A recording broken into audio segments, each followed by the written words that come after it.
Hi guys, welcome to my channel. Please like, share, comment, subscribe, and hit the notification bell for my new videos. Thank you!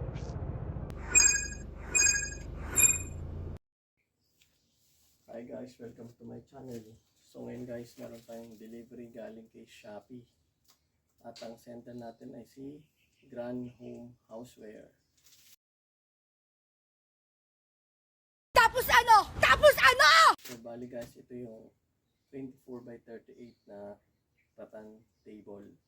So dalawa to guys, nandun yung isa. So i-unbox natin guys. Titignan natin kung legit sa seller or hindi. Pero actually guys, legit sa seller kasi nakapag-deliver na siya ng upuan sa akin. At ito yung upuan na sinasabi ko sa inyo guys. Oh my God! Wow! Legit siya.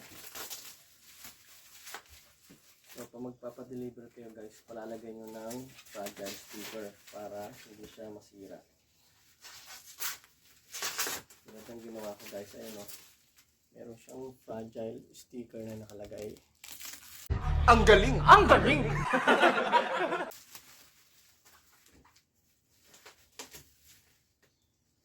Para alam ng rider at ng delivery na maselan si seller.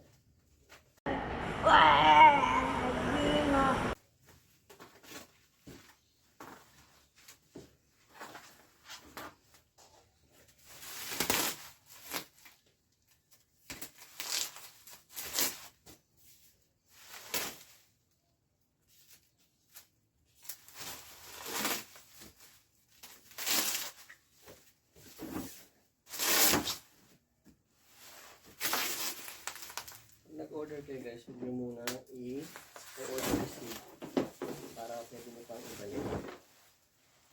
Kasi once na na-order receipt nyo na, hindi nyo na siya magbabalik guys. Paano masabi?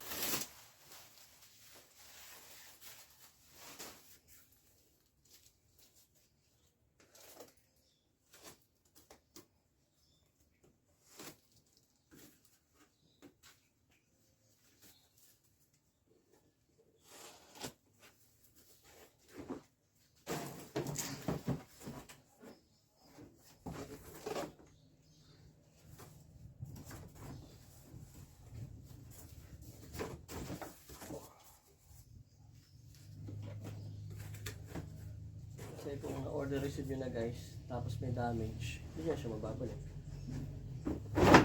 Kaya kailangan hindi nyo pa na-order receipt. So ito yung table guys. Ito yung table. At ito yung paa niya. So, legit si seller guys.